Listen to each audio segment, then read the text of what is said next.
जय हिंद दोस्तों, स्वागत है आपका आखिरी बार में। मैं भारत और हम पढ़ रहे हैं मैथमेटिक्स फॉर क्लास 10। जैसे कि हम लोग एनसीईआरटी सॉल्व कर रहे हैं। एनसीईआरटी में जो हमारा चैप्टर है वो एक्सरसाइज 8.1 हम लोग कर रहे हैं, इंट्रोडक्शन टू ट्रिग्नोमेट्री। ठीक है ना। अब आज का ये आखिरी सवाल है। देखिए, सबसे पहले तो आप लोग क्या किया करें कि अपनी अपनी बुक अपने पास रखा करें। जैसे कि मैंने बोला क्वेश्चन नंबर 11 है, तो अपनी बुक ओपन करें, उस बुक में देखें, ज़्यादा आप लोगों को सही रहेगा, क्योंकि आपको यहाँ लिखना नहीं पड़ेगा, सिर्फ सोल्यूशन को समझना पड़ेगा। अब हम बात करते हैं इस सवाल में। 11 सवाल में क्या है कि state whether the following are true और फॉल्स, जस्टिफाई योर आंसर। आपको ट्रू या फॉल्स क्या है बताना है। तो पहला क्वेश्चन क्या है, 11th का फर्स्ट क्वेश्चन क्या है, the value of 10a, the value of 10a is always less than 1। कहने मतलब ये है कि कह रहा है कि जो 10a की वैल्यू होती है, 10a की वैल्यू हमेशा जो है किससे छोटी होती है, हमेशा छोटी होती है 1 से। ठीक है ना। ये कहने का मतलब ऑलवेज लगा दिया है। देखो, एक ही जगह थीटा भी हो सकता है, कोई भी एंगल हो सकता है। ठीक है ना। यहाँ पे जो क्वेश्चन में है वो ए ही दे रखा है एंगल। तो कहने मतलब है कि 10a की वैल्यू क्या है, 1 से छोटी होती है। ये गलत है। ये क्या है, गलत है। यानी कि ये क्या हो गया आपका, फॉल्स हो गया।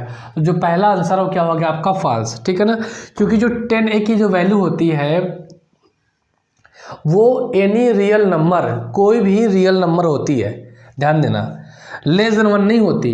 जो 10a की वैल्यू है, 10a की जो वैल्यू है वो क्या होती है, any real number, any real number, यानी कोई भी जो है वास्तविक संख्या हो सकती है। ठीक है। तो ये कहना गलत है। 10a की जो वैल्यू होती है वो क्या होती है, value of 10a is any real number. 10a की कोई भी रियल नंबर हो सकती है, कोई वास्तविक संख्या हो सकती है। 10a की वैल्यू एक हमेशा जो है 1 से कम नहीं होती, 1 से छोटी वैल्यू नहीं होती। बोला है ना कि the value of 10 is always less than 1। तो ऑलवेज लग गया ना, तो हमेशा 1 से छोटी वैल्यू नहीं होती। इसका मतलब क्या है, गलत है। गलत का मतलब क्या है, ये फॉल्स है। क्या है ये, फॉल्स। तो ठीक है, सामने आ गया। तो पहला जो है हमारा क्या है, ये फॉल्स है, पहला फॉल्स है। दूसरा क्या कह रहा है, दूसरा जो इसने पूछा है, ठीक है, तो पहला हमारा क्या होगा, फॉल्स हो गया।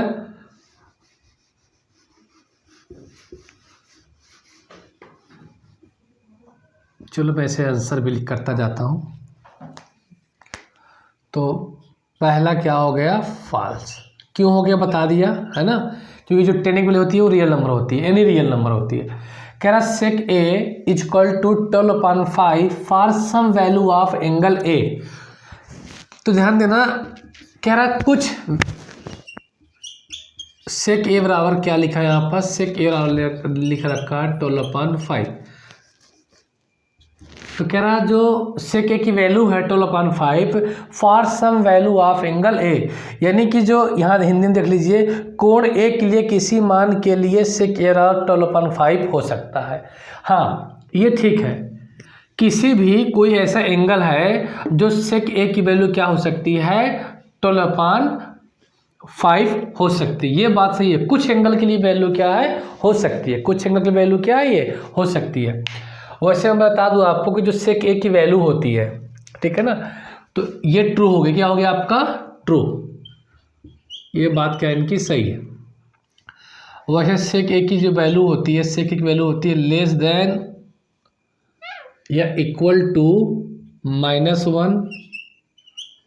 ये सेक ए की वैल्यू होती है less than, sorry, greater than या इक्वल टू 1। ठीक है ना। यानी इसका मतलब क्या हुआ, देखो इसका मतलब वो इसे दो तरीके, इसका मतलब क्या हुआ, ये जो सिंबल लगे हुए हैं इसका मतलब क्या हुआ, इसका मतलब ये हुआ कि सर सेक ए की वैल्यू जो है, सेक ए की वैल्यू 1 से बड़ी है, हो सकती है, 1 से बड़ी होती है, हो नहीं सकती। और सेक ए की वैल्यू क्या है, 1 के बराबर होती है। उसी तरीके से यहाँ सेक ए की वैल्यू जो है -1 से छोटी भी होती है और -1 के बराबर होती है। इन दोनों सिंबल को मिला के बनाया गया है ये, यानी इसका मतलब क्या हुआ, इसका मतलब हुआ सर ये तो ग्रेटर देन, ऊपर से इसका मतलब क्या हुआ, इक्वल। ठीक है ना, इस सिंबल का मतलब ये हुआ। बात समझ में आ गई ना। तो आपको समझ में आ गई ये बात क्या है, ट्रू है। यानी कि अगर सेक ए की वैल्यू -1 से छोटी होती है, -1 के बराबर होती है, फिर 1 से बड़ी होती है, फिर 1 के बराबर होती है, तो कुछ एंगल के लिए वैल्यू क्या है आपकी, बड़ी हो सकती है। जैसे कि अगर आप 12 में 5 का डिवाइड करते हैं, अगर 12 में 5 को डिवाइड करते हैं कितनी बार जाएगा, देखो समझ लो इस बात को। 12 में 5 को डिवाइड करते हैं, 5 2 जा 10, कितना बचा 2.0, 5 4 जा 20, कैंसिल, कट्टम कट्टम। तो आप देख रहे हैं कि यहाँ पे जो सेक ए की वैल्यू आ गई है वो क्या आ गई, 2.4 आ गई है। तो यानी कि मैंने कहा भी है कि जो सेक ए की वैल्यू होती है वो क्या होती है, ग्रेटर देन 1 एंड 1 के इक्वल, यानी ये 2.4 क्या है, 2.4 क्या है, जैसे आप इसे सॉल्व करेंगे तो यही ना आएगा, 2.4 आएगा। ये क्या है, 1 से ग्रेटर देन है, 1 से बड़ी वैल्यू है, तो ये चीज़ें क्या सही है, तो कुछ एंगल के लिए क्या है, ये चीज़ें सही हो सकती हैं सेक ए के लिए। बात समझ में आ गई, सॉरी ये बात समझ में आ गई। अच्छा चलो, अब दूसरी बात ये है कि तो ये दूसरा क्वेश्चन क्या हमारा ट्रू है, क्या है, ट्रू।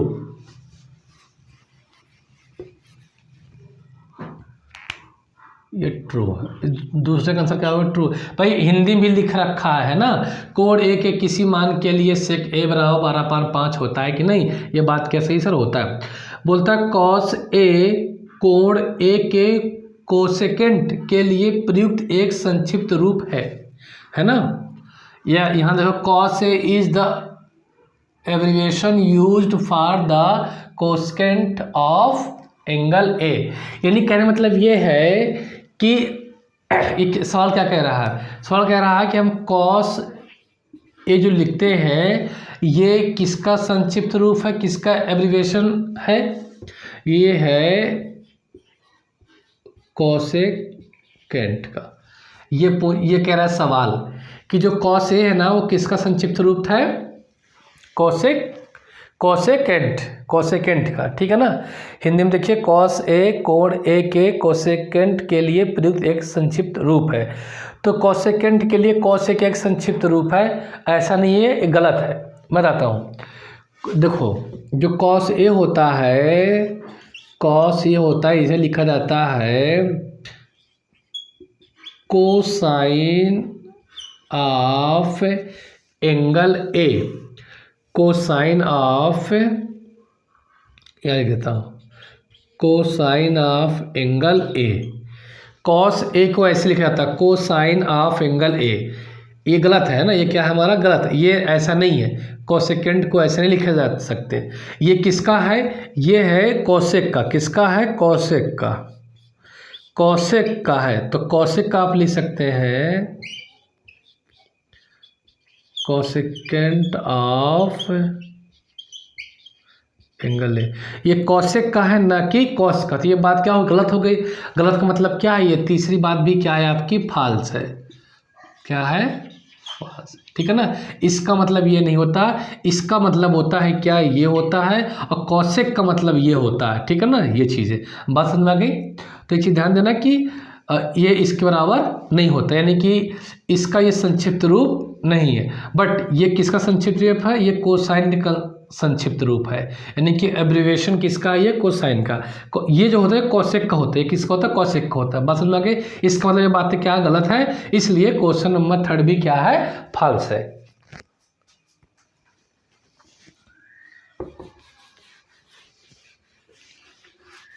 फोर्थ देख लेते हैं, हिंदी पहले पढ़ लेता हूँ।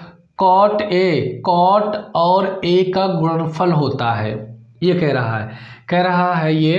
तो चौथा है, क्या कह रहा है, cot is the product of cot and A, यानी कहने मतलब ये ऐसा कि कह रहा है कॉट ए है, इसको आप लिख सकते हैं कॉट इंटू ए। ये कह रहा है सवाल कि कॉट ए का मतलब ये होता है, बिल्कुल नहीं, इसका मतलब ये नहीं होता, नहीं लिख सकते हैं हम इसे। इसे ऐसे नहीं लिखा जा सकता, ये तो इसका एंगल ही है ना, ये सब क्या है, एंगल है, ठीक है ना। तो ये बिल्कुल क्या है, गलत है, गलत है, इसका मतलब क्या हो गया, फॉल्स हो गया। हाँ, कॉट ए की बात किया जाए तो सर इसे लिख सकते हैं कोसेजेंट ऑफ एंगल ए, ये चीज़ है। कॉट ए का मतलब होता है cotangent of angle A, not cot into A, ये गलत है पूरा पूरा। इसका मतलब ये होता है, ये नहीं होता है। तो ये भी क्या हो गया, गलत है, इसका मतलब क्या, फॉल्स है। तो फोर्थ भी क्या हो गया आपका, फॉल्स हो गया। ये भी क्या है आपका, गलत है, ठीक है। बात समझ गए। इससे देखते हैं कोटेंजेंट ऑफ एंगल ए के रूप में। अब लास्ट आओ, लास्ट क्या है, कह रहा है किसी भी कोण थीटा के लिए साइन थीटा 4/3 होता है। Sine theta is equal to 4/3 for some angle theta, यानी कि ये है कोई भी एंगल हो उसके लिए वैल्यू क्या होती है, साइन थीटा की 4/3 होती है, ये कहना चाहता है, ठीक है। फोर्थ भी आपका फॉल्स था, मैं इसको रफ कर देता हूँ, ये कि जहाँ की समझते भी जाओ लिखते भी जाओ। तो ये भी आपका क्या हो गया, फॉल्स हो गया।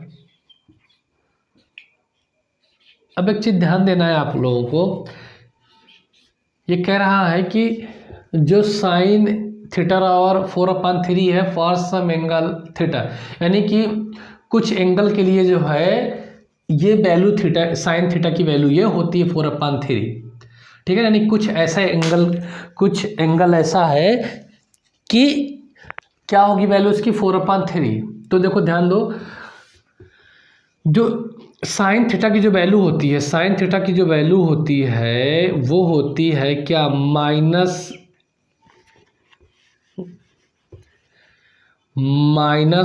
से ग्रेटर, -1 से ग्रेटर या इक्वल और लेस देन 1 या इक्वल, ये होती है साइन थीटा की वैल्यू।